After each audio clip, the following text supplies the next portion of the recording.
간밤에 극적인 합의가 있었는데요. 이 합의 내용은 간략하게 짚어보도록 하겠고요. 워낙 이번 이 쟁의가 우리 사회에 던진 질문들이 굉장히 많기 때문에 큰 그림에 대한 이야기 조금 더 자세히 나눠보도록 하겠습니다. 먼저 마라톤 협상이 계속 이어지면서 결국에는 파국을 벗어났어요. 합의를 이뤄냈는데 어떤 내용들 담겼습니까?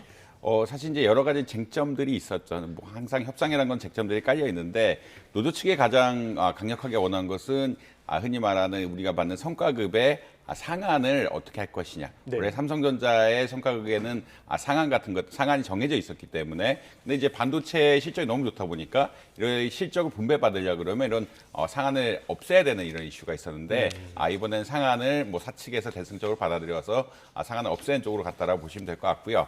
다만 형태는 이제 특별 성과급 형태죠.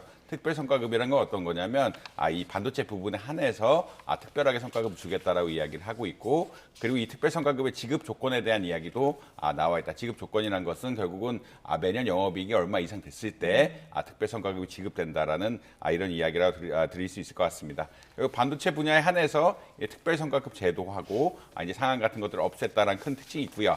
사측의 의견을 받아들였다는 것은 어떤 거냐면 사측의 입장에서는 이 DS 전반적으로 반도체 분야라고 이야기하지만 파운드리 분야 흔히 말해서 이제 외국의 시스템 반도체 같은 것들을 흔히 만들어내는 분야가 있고 메모리 반도체 분야 그다음에 공통적으로 어떻게 보자면 이 설계 같은 거를 하는 LSI 분야 같은 것들이 있는데 이 사업 그러니까 부문이라 그러고요. DS는 부문이라 그러고 이 사업군에 대해서 어떻게 인센티브를 줄 것이냐. 뭐 삼성전자의 기본적인 어떤 인사 방향은 이 사업 분야가 적자가 나면 인센티브를 덜 주고 흑자가 나면 사업 분야라고 말씀드린 건 아까 흔히 말하는 메모리 반도체, 뭐 파운드리, LSI 분야별로 쪼개서 준다라는 그런 입장이었거든요. 그쪽에 대해서 이제 가중치를 뭐 노조는 아무래도 DS 분야 전체에 대해서 뭐 70% 이상 주는 게 맞지 않느냐라고 이야기했지만 사측에서는 그러지 말고 그리고 우리가 기본적인 인센티브 체계라는 게 있기 때문에 사업 분야 성과를 보다 더 많이 반영해야 된다라는 그런 이야기를 했습니다. 그래서 60%를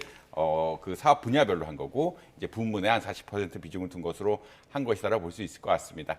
다만 이제 올해 성과가 너무 좋다 보니까 이 제도는 1년 유예를 함으로써 이제 분야 그 모든 분야가 좀 혜택을 입을 수 있는 이런 역할을 했다라고 아마 보시면 될 것 같고요.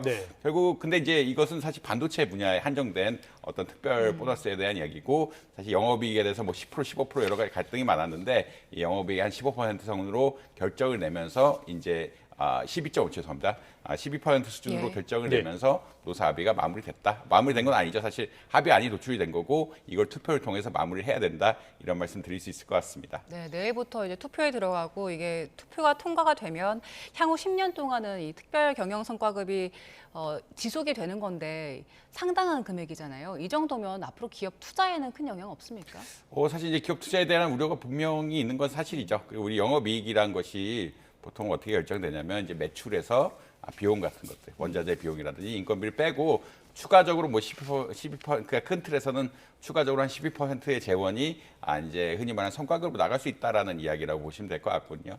그러니까 원래 지금 1.5%의 뭐 특별 성과급에서 10.5%인데 12%의 그러니까 영업이익이 난 거에서 12%만큼 이제 흔히 말해서 이제 노조 측 그리고 근로자들이 가져가다 보니까 이것이 투자를 줄일 수 있는 것이 아니냐라는 이슈들이 나오고 있다.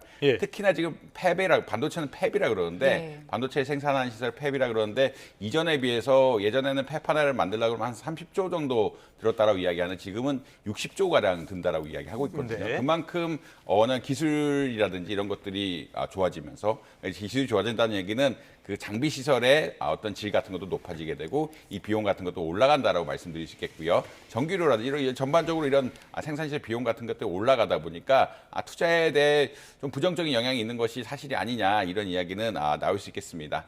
다만 이번 성과급, 초과 성과급 지급이 굉장히 잘했을 때만 지급하는 형태로 나왔기 때문에 이런 투자에 대한 부담은 조금은 줄인, 그러니까 이제 200조 이상 뭐 이런 기준 같은 걸 정해서 굉장히 성과가 많이 났을 때만 나오는 방식으로 했기 때문에 투자위 측에 대한 부담을 최소화하긴 했다. 이런 말씀 역시 드릴 수 있을 것 같습니다. 자, 지금 말씀해 주신 것처럼 투자에 대한 우려가 있고요. 그래서 지금 이런 합의를 두고 세 가지 큰 질문이 우리에게 던져진 것 같습니다.